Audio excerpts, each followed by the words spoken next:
The third and final core concept of authentic followership is transparency. In the same 2004 poll we've been talking about the past two slides, it found that only 26% of followers report that their leaders say exactly what they mean.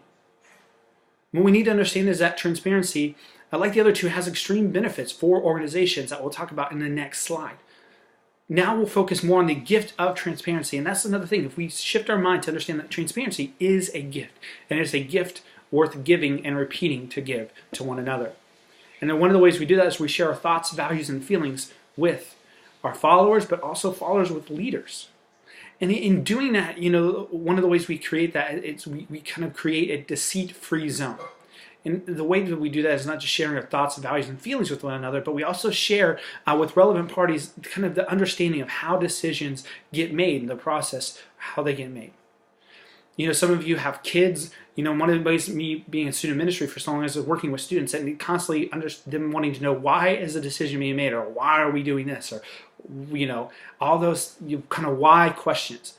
And it's easy, I think, as a leader and as a parent sometimes to just say, well, that's because I'm your parent, or because I said so, or because I'm the leader, just because that's the way it is.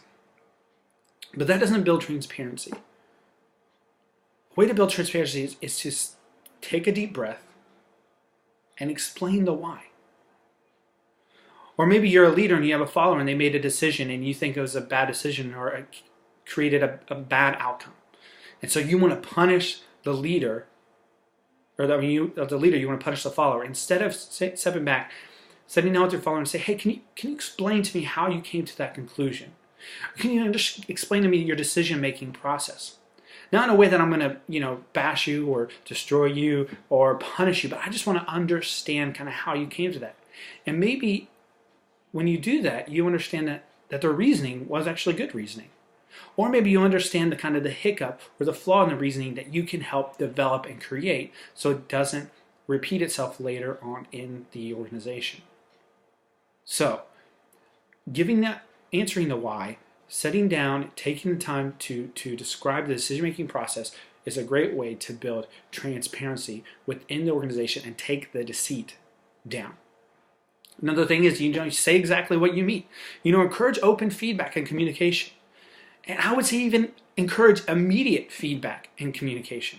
Don't just wait till the 3-month, 6-month, year evaluation.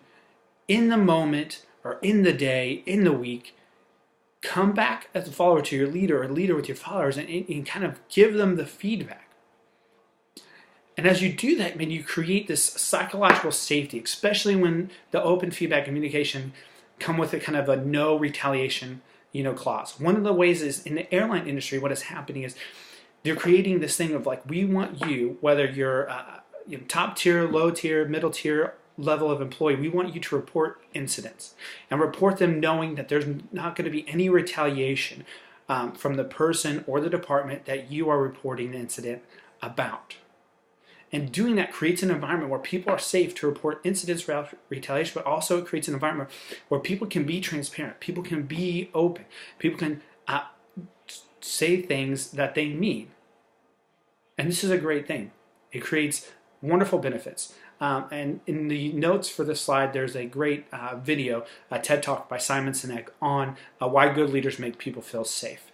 And so you can also watch that if you want. In the next slide, we'll talk about the benefits of ownership, trust, and transparency when it comes to authentic followership.